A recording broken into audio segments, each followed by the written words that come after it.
In this episode, we talk about the challenges of deciphering the script of the Indus Valley Civilization and present the arguments from a recent paper on the topic. We also talk about how artificial intelligence is helping doctors detect early-stage cancer. But first, we talk about how Arvind Kejriwal and Hemant Soren are avoiding being summoned by the Enforcement Directorate. Hi, I'm Rahil Philippos, and you are listening to Three Things, the Indian Express news show.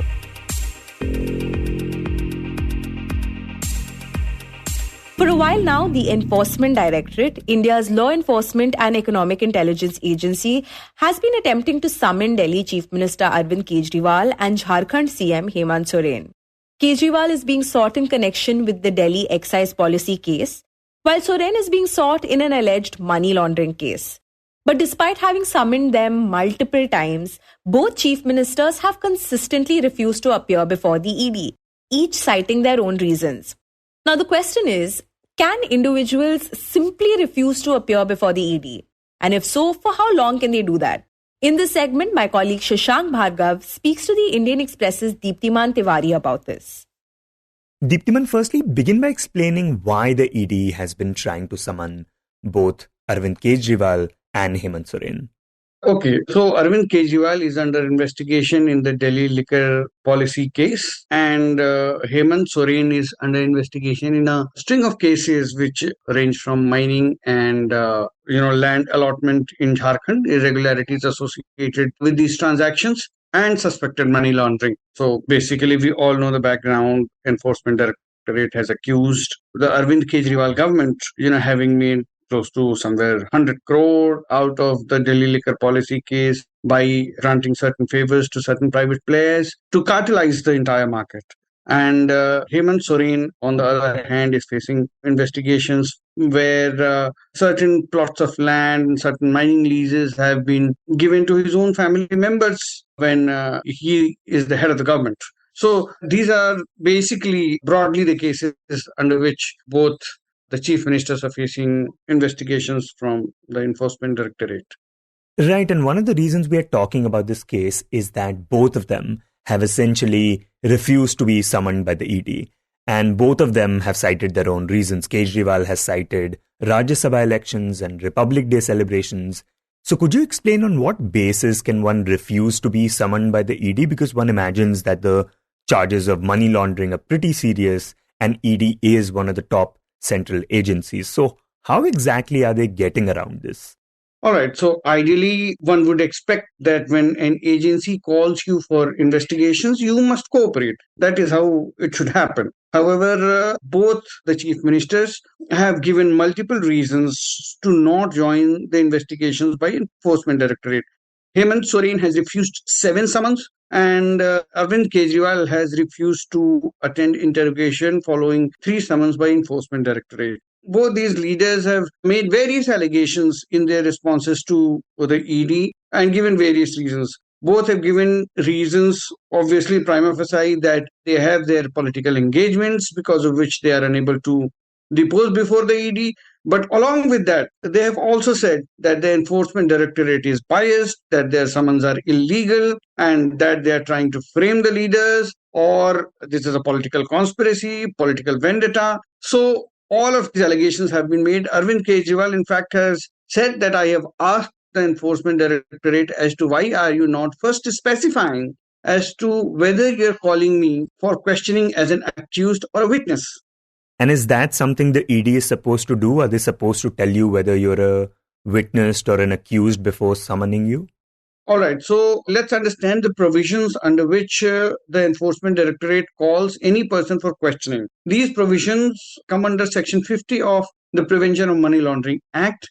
And the provision nowhere mentions that you have to make it clear as to whether the person being called for questioning is an accused or a witness. In fact, Enforcement Directorate officials say that it is not possible to do so because the investigation is underway, and only after proper investigation is conducted and a person has been questioned, can we decide whether the person is actually a witness or an accused, or probably neither. Person has no knowledge to even qualify him as a witness in the case. So they say that it is not possible. And Deeptiman, these two, of course, are chief ministers. But can you and I do this? if the ED summons us, can we just refuse to cooperate? It's a very valid point because obviously, despite all checks and balances and provisions made under the law, the enforcement is done by human beings, and human beings can typically be hierarchical in their approach. So, a common man can face different consequences than, say, a chief minister. For example, there have been cases, and I am aware of it, having covered Enforcement Directorate for many years. People have been picked up from their weddings for not cooperating with ED investigations. While they're getting married, they have been picked up from their weddings. So obviously, they were not people for whom there would be dharnas on the road or voices would be raised in parliament or assemblies or resolutions would pass. But at the same time, opposition parties have this grouse that ever since the Narendra Modi government has come to power, it has specifically gone after opposition leaders. And, no one from the BJP has ever been arrested. And they argue that as if, every BJP government or every BJP politician is completely clean. And this is a matter of record that, yes, it is true that more than 90% of politicians who have been foisted with cases or have been arrested or have been summoned for questioning by the Enforcement Directorate in the past decade are actually from the opposition. So they do have a point. However, the legal grounds and the merits of the case can only be decided by a court. And so at this point, what is the way forward for the ED? Can both of them just continue to avoid being summoned? Okay, so let's understand. So Section 50 of the PMLA says that, when the Enforcement Directorate calls you for questioning, you are bound to appear before it.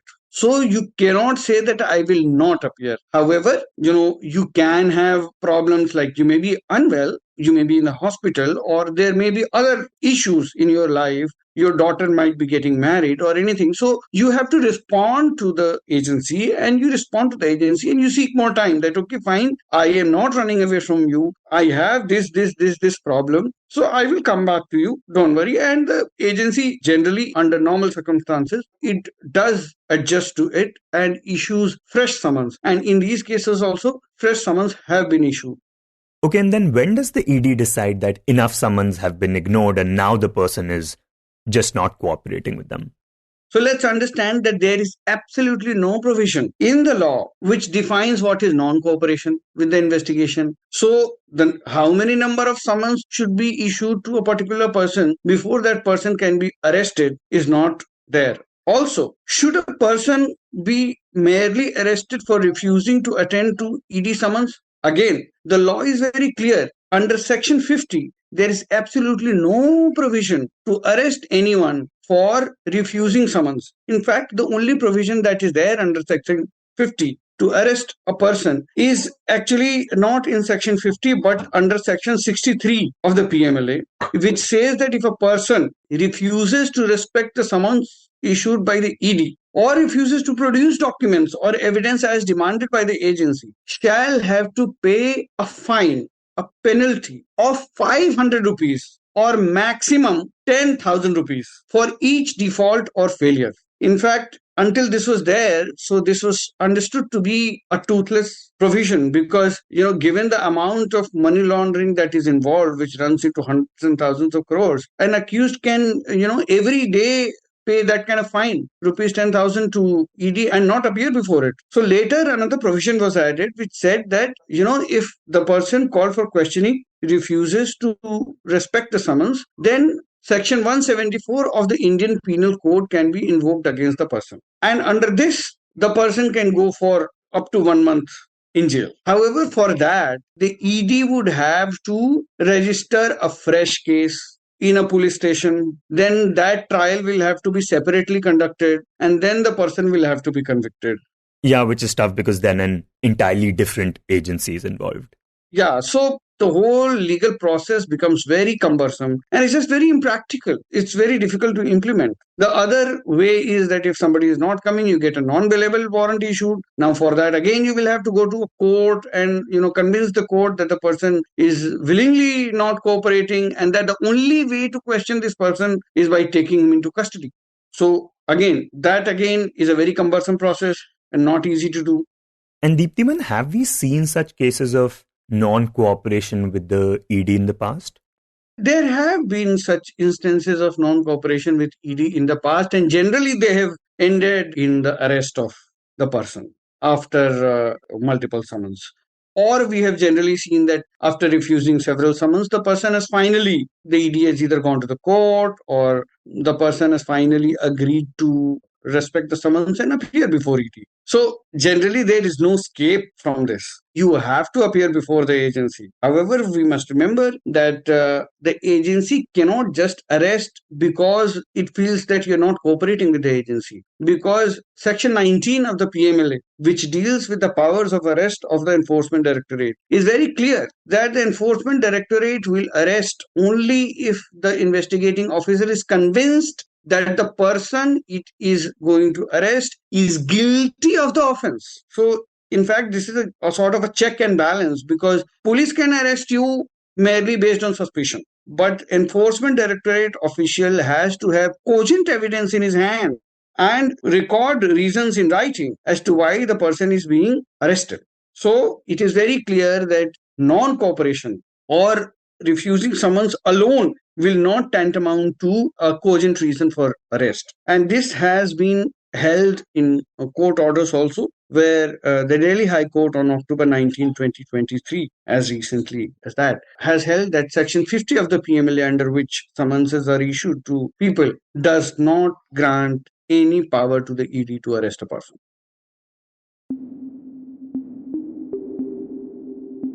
And next we talk about the Indus Valley Civilization, which at the time stood as the most extensive urban culture in the world and dates back to 3300 BC. For nearly a century, historians, researchers, scientists and linguists have painstakingly attempted to decipher the ancient script of that period. Debates have raged for years about the script's linguistic basis, the number of symbols it contains, and whether it is based on a language at all. A recent research paper by Bangalore-based software engineer Bahata Ansumali Mukhopadhyay contends that the Indus script was primarily written with signs that could symbolically convey meanings to people of different dialects and languages and was mainly used for commercial purposes. To help us understand the challenges behind deciphering the script and Mukhopadhyay's contentions, my colleague Niharika Nanda speaks to the Indian Express's Adrija Roychowdhury. So Adrija, for those of our listeners who might not remember this from our history books, could you talk about the Indus Valley Civilization and share with us its importance? The Indus Valley Civilization, it is sort of widely regarded as one of the three earliest civilizations of the Near East and South Asia, which apart from the Indus Valley includes Egypt and Mesopotamia. And although the dates of the civilization, they range from around 3300 BC to 1300 BC, it is known to have flourished mainly for half a century between 2600 BC to 1900 BC. So these are like around about half a century in which this Indus Valley civilization was at its peak. And during this time, it was spread across a very vast area of around 800,000 square kilometers, mostly in what is now Pakistan and northwest India. Its importance in Indian history stems from the fact that, the Indus Valley civilization is where we find the first traces of an urban culture in the subcontinent. So, as archaeological excavations tell us that there was a very sophisticated taxation, economic system, very sophisticated drainage system, and there was vigorous overseas trade also happening with places like Mesopotamia and Ur. And all of these give us clues to how urbanization sort of started out in the Indian subcontinent. And before we talk about the Indus Valley script in particular, could you talk about the importance a script holds in understanding a civilization?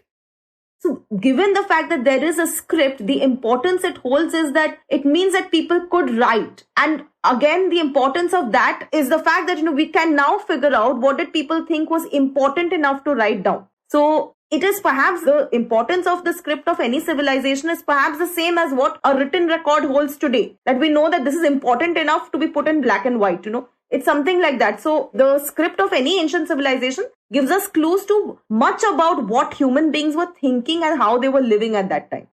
Right. And Adrija, what challenges have researchers and historians faced in their attempts to decipher the script of the Indus Valley civilization? Yes. There have been more than 100 attempts to decipher the Indus script. And these are not just linguists and historians or archaeologists. These are people from pure sciences as well, computer experts, mathematicians, scientists, people from diverse backgrounds have tried to decipher the script, and there hasn't been success yet.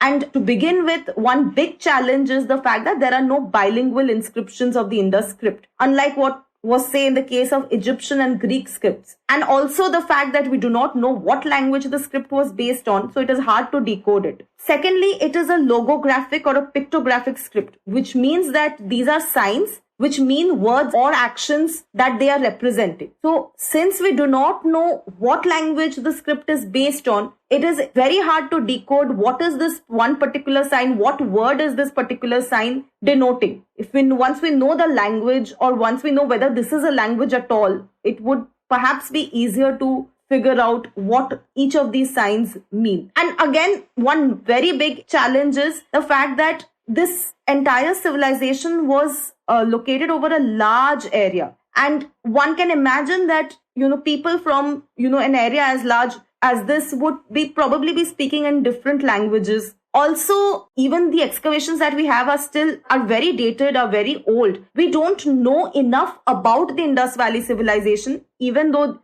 it is taught about in our history textbooks so much, and there's so much of historical pride around the Indus Valley and Harappan civilization. As a lot of scholars have told me while I was doing this story, we still have to know enough about the Indus Valley civilization, the origins of it, excavate more in order for us to actually decipher the script. Right. And tell us about the kind of debates that have surrounded the script over the years, and what do different experts contend? So, first of all, there was the debate over the number of signs in the script. So, there was somebody who said that there are only 62 signs. Then someone called Asko Parpola, who is one of the biggest names deciphering the script, he put it to around 425. And this he did in 1994. But as recently as 2016, an archaeologist called Brian K. Wells, he suggested 676 signs. So first there was the whole debate around how many signs at all. And then of course we come to the fact that, there's scholars are still not able to agree on what is the language on which this script is based. So as early as the 1920s, when the British had first excavated Harappa and Mohenjo-daro, they had suggested the Brahmi script. But then again, it was shot down on the grounds that the Brahmi script arrived in India much later and only with the help of the Persians. Then in 1982, an archaeologist named S.R. Rao, who is very well known for excavating several of the Indus Valley sites, he suggested Sanskrit to be the language on which the script is based. And then again, this was debunked largely on the grounds that it had ideological motivations, and the fact that you say that it's based on Sanskrit, it's a way to prove that the Indus language was the ancestor of Sanskrit, and thereby it also says that, it is no longer a product of the Aryan invasions, and that Sanskrit in itself was born in India. So it aligns with the Hindu nationalist thought we have of Sanskrit being a product of indigenous people and the original people of India. So it aligns with that ideological motivation. And this was the basis on which S.R. Rao's theory of Indus script being related to Sanskrit was debunked. Then Asko Parpola, of course, his investigation into the Indus script, it began in 1964, and he reached the conclusion that this was a Dravidian society and the Indus script is based on the Dravidian language. And although a lot of Western scholars and scholars in India, including Iravatham Mahadevan, who was a leading Indus script researcher in India, they do agree with Parpola's analysis of the Indus script, but there's still not complete a consensus on the matter. And of course, in more recent times, there's also this idea that maybe this was not a language at all. So that a lot of, scholars from the 2000s onwards have been proposing that perhaps, this is not one particular language at all. And Adrija, recently, a paper was written by Bahata Ansumali Mukhopadhyay regarding the script. So what were her observations and understanding of the script?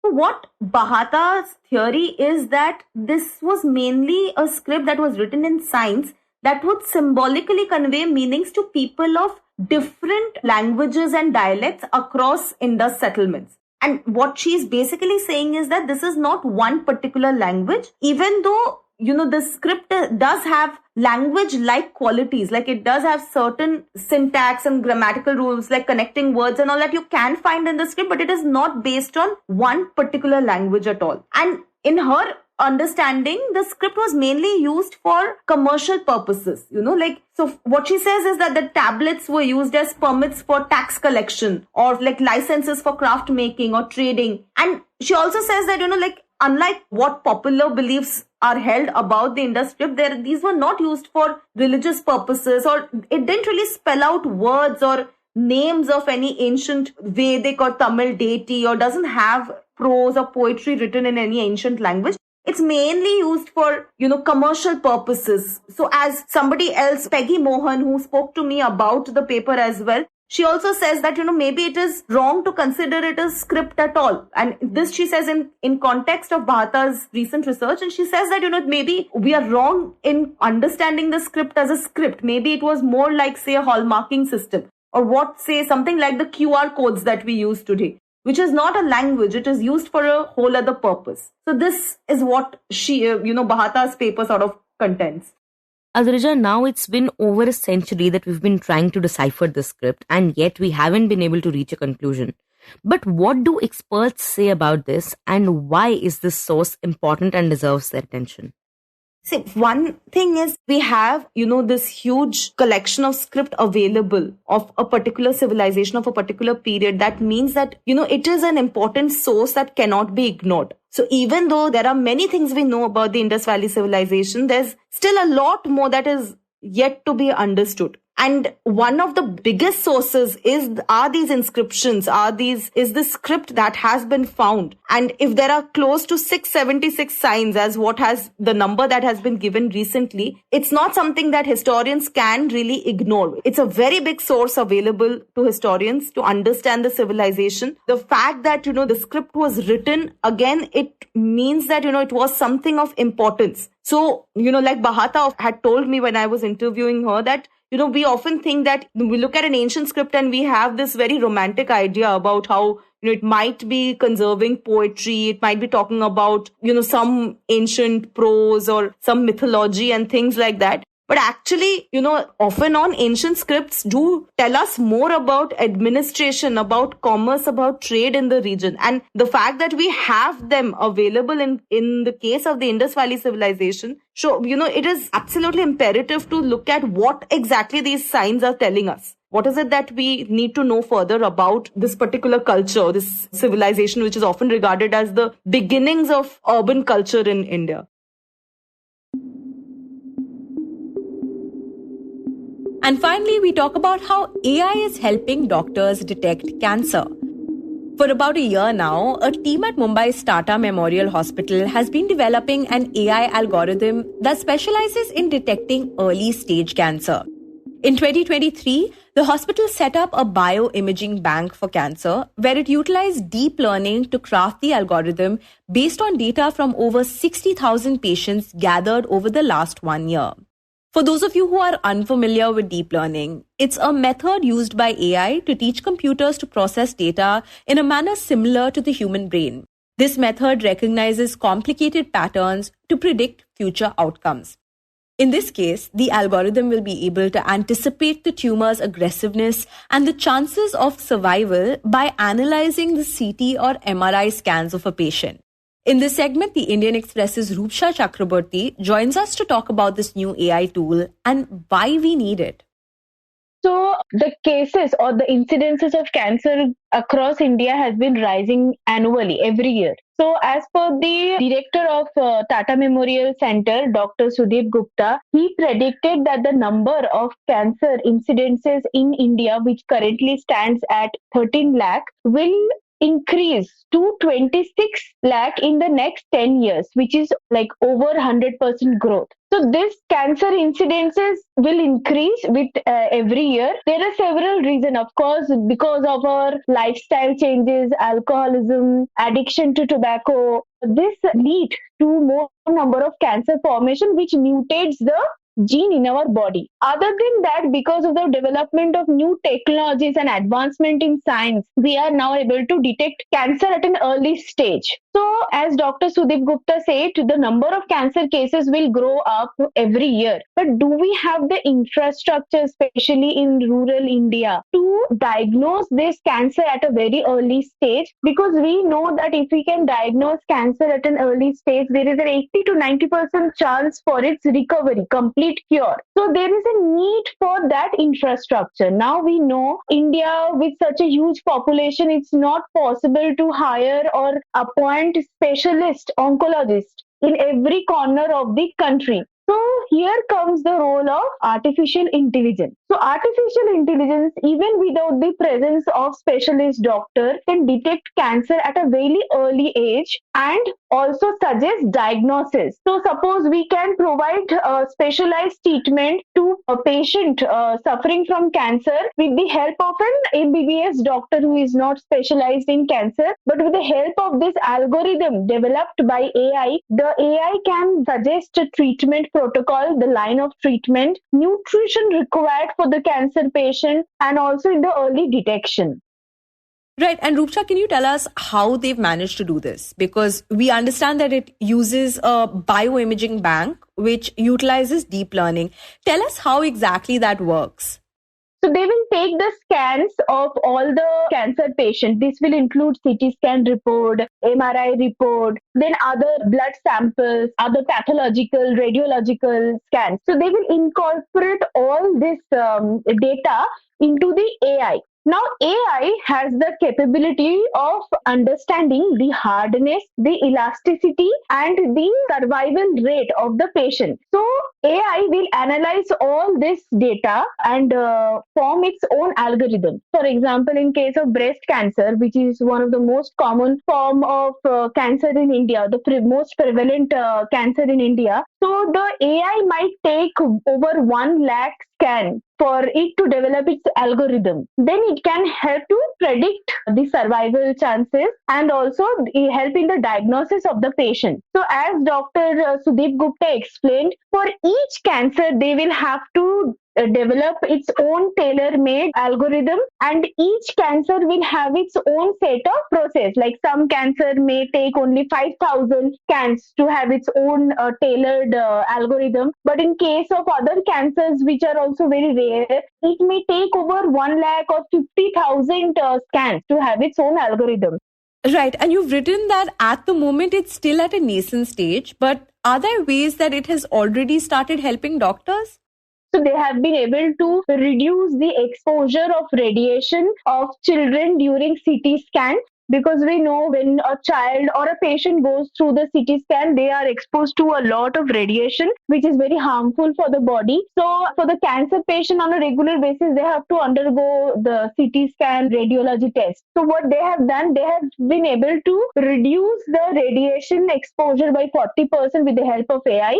AI helps to enhance the CT scan with its own algorithm. So this is one of their projects which has already gained success and been implemented in Tata. Second is that they're doing is that in the ICU, they are using AI to understand the seriousness or the complication in admitted ICU patient. So the algorithm detects or informs the doctor that the patient is having this kind of complications and these are the medicines or the treatment protocol that need to be followed. Of course, the doctors don't blindly follow the suggested methodology of AI. They cross-verify it by their own seniors. But in the cross-verification, they have noticed that the developed algorithm is showing 98% success in proper detection and suggesting the treatment methodology. And Rupsha, based on your conversation with experts, could this potentially help reduce cancer fatalities in the future?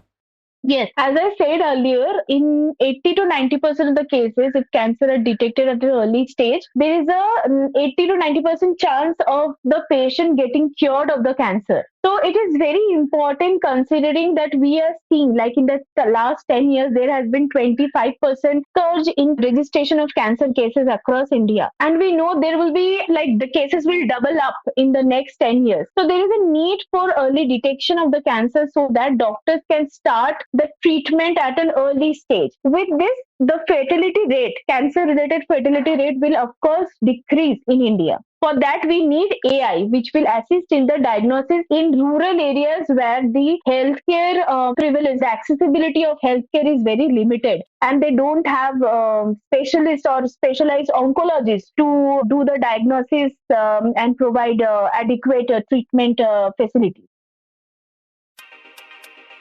You were listening to 3 Things by the Indian Express. Today's show was edited and mixed by Suresh Pawar. It was written and produced by me, Rahil Philippos, Shashank Bhargav and Niharika Nanda.